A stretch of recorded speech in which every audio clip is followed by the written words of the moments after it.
Oke cuy, monolog lagi. Gue kali ini mau cerita soal percakapan kecil antara gue dan bini gue beberapa hari yang lalu soal ini. Dia eh, pulang kerja pulang kerja lalu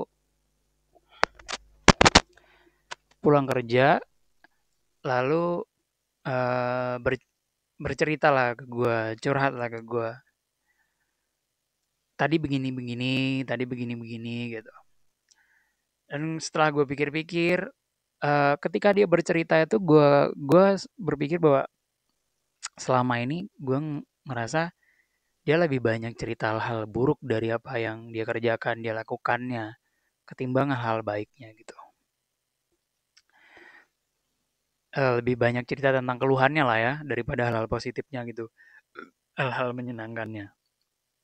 Terus gue terus gue tanya dong, kenapa sih kalau kamu ceritain sesuatu atau hal-hal yang barusan kamu lakuin, selalu ceritain hal-hal yang jeleknya gitu, keluhannya gitu. Terus dia bilang, ya daripada numpuk di kepala, nanti kan stres meledak gimana gitu. Terus gue mikir sebentar, terus kenapa nggak ceritain hal baiknya aja, hal-hal menyenangkannya ketika kamu melakukannya. Jangan-jangan orang-orang stres, orang-orang yang menumpuk di kepala itu, jangan-jangan bukan karena tidak bisa menceritakan keluh kesahnya yang tidak enak. Jangan-jangan karena dia nggak pernah menceritakan hal-hal yang menyenangkan yang dia lakuin. Gue ngomong gitu dan istri gue cuma diem aja. Gue nggak tahu mungkin dia mencerna atau gimana. Selalu biasanya memang begitu, selalu gitu. Bisa aja nanti kalau dia dapat quote atau video dari orang lain baru dia ngerasa iya juga, atau dari psikologi gitu. Karena itu kan berdasarkan pikiran gue. Jadi gue ngerasanya orang stres tuh jangan-jangan bukan karena dia nggak bisa cerita kalau kesah, hal yang tidak enak ke orang lain. Jangan-jangan bukan itu. Jangan-jangan karena dia nggak menceritakan hal-hal yang menyenangkan ke orang lain tentang pekerjaannya, kehidupannya, apa yang dia lakuin. Jangan-jangan kalau itu diceritain, tidak stres. Walaupun hal-hal buruk dalam hidupnya tidak diceritakan. Jangan-jangan, menurut gua, karena gua mikir kayak gitu, gua tarik aja dari kayak penelitian, gua nggak tahu benar atau enggak ya. Kayak dari penelitian tentang bahwa omongan kita atau doa atau omongan lah ya, ucapan kita tuh ada energinya. Kayak orang yang pernah meneliti air itu kan, air dua dua gelas air diucapin hal-hal baik, yang satunya diomongin hal-hal yang buruk, yang negatif gitu. Kalau nggak salah, lalu airnya dibekuin gitu, terus terus nanti dilihat pakai mikroskop atau apa gitu kalau nggak salah. Ternyata air yang diomongin kata-kata buruk itu nggak jelas bentuknya gitu, membentuk hal-hal yang nggak jelas di elemen-elemen di air itu. Nah, yang dikasih omongan-omongan baik itu dia membentuk kristal, atau gua nggak tahu ya, kristal atau membentuk bentuk yang lebih teratur. Yang mana mungkin kesimpulannya bahwa ya omongan kita tuh pasti ada efeknya, dan efeknya mungkin terlihat bahwa kalau buruk tuh jadinya buruk bahkan di air aja gitu.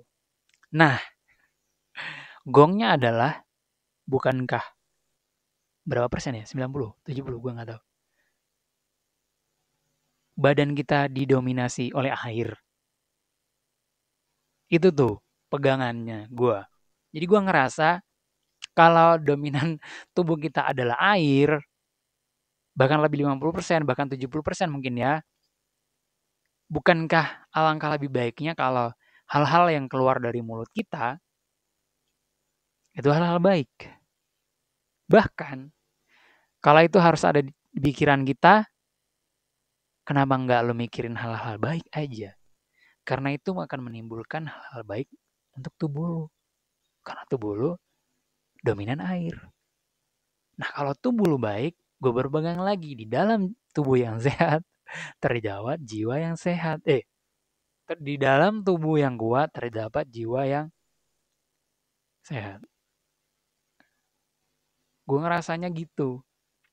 Mungkin orang berpikir terus hal-hal buruknya dikemanain dong, hal-hal negatifnya masa nggak dikeluarin ntar menumpuk meledak dan segala macam.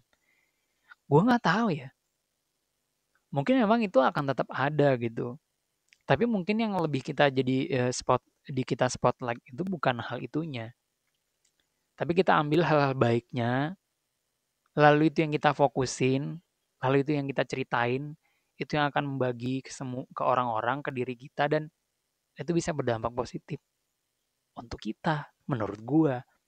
Kalau yang dikeluarin hal-hal buruk, menurut gua hal-hal baiknya jadi nggak keluar gitu. Tapi gua nggak tahu ya kalau lo menceritakan semuanya hal baiknya dan hal buruknya. Gua nggak tahu sih. Tapi kalau gua cenderung kayak hal buruk ya udah ditangkap aja, diingat pada saat itu dan ya udah sih kayak hal ini nggak perlu dibagi atau diceritain atau gimana gitu. Kayak hal baiknya lebih bagus deh untuk di-sharing, untuk diceritain, untuk dibagi, untuk ditertawakan bersama. Gue ngerasanya asalkan itu udah keluar, oh udah. Gue ngerasanya gitu. Tapi gue nggak tahu, mungkin gue nggak tahu secara psikologi gimana, secara neuroscience gimana ya, secara spiritual gimana ya. Tapi gue ngerasanya hal-hal buruk tuh ya udah kan dialami, dilihat terus, ya udahlah gitu. Pasti ada hal-hal baiknya ya, hal-hal positifnya. Dan gue ngerasa gue selalu fokus ke hal-hal yang baik kayak hal baiknya ini kok halnya ini ya hal buruknya nanti bisa diperbaiki atau ya udah kita lewatin aja gitu. Ya hal baik diceritakan tuh lebih enak, lebih menyenangkan, lebih oke lah ya. Yang denger juga mungkin bisa jadi kayak lebih iya iya juga atau lebih merespon lebih enak atau mendapatkan pelajaran lebih oke, insight-insight gitu. Gue sih ngerasanya gitu. Tidak hal-hal buruk. Mungkin juga ada yang bilang ya kita kan itu kan kamu kan orang terdekatnya, kayaknya nggak ada salahnya deh untuk diceritakan hal-hal buruknya gitu. Hmm, gue sih sebenarnya nggak apa-apa sih diceritain hal-hal buruknya. Cuman itu jadi baik nggak buat dia gitu. Kalau itu jadi buruk buat dia karena dia berfokus kepada hal itu kan gue jadi males ya. Makanya ada percakapan itu kan. Kalau gue sih nggak masalah ya diceritakan hal buruk, gue dengerin aja, gue dengerin. Kalau gue akan mau kasih insight, gue kasih. Kalau enggak ya udah gitu. Gue sih nggak apa-apa gitu. Tapi kalau itu membuat dia jadi tidak enak terus, yang dia kira biar nggak meledak, tapi dia jadi nggak enak, kan apa ya?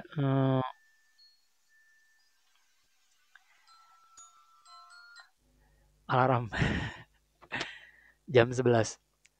Kan jadi gue jadi nggak enak gitu kalau itu just jadi nggak enak buat dia. Makanya percakapan itu diadakan gitu. Makanya pertanyaan itu gue keluarkan. Gimana kalau jangan-jangan orang stres tuh karena tidak menceritakan hal-hal bagian terenaknya ke orang lain. Yang dia ceritakan yang tidak enaknya. Gimana kalau gitu? Gue itu sebuah pertanyaan gue aja sih. Karena gue juga agak bingung sih. Karena gue juga bukan tipe yang cerita banget sama orang. Dan kalaupun gue cerita, gue biasanya kalau menceritakan kejadian sih, kayak kejadian-kejadian yang bagus, kejadian-kejadian yang inspiratif, kejadian-kejadian yang informatif gitu. Kayak enggak drama dan kayak enggak sih. Walaupun lebih banyak cerita tentang ide ya kalau ke teman-teman dan segala macamnya.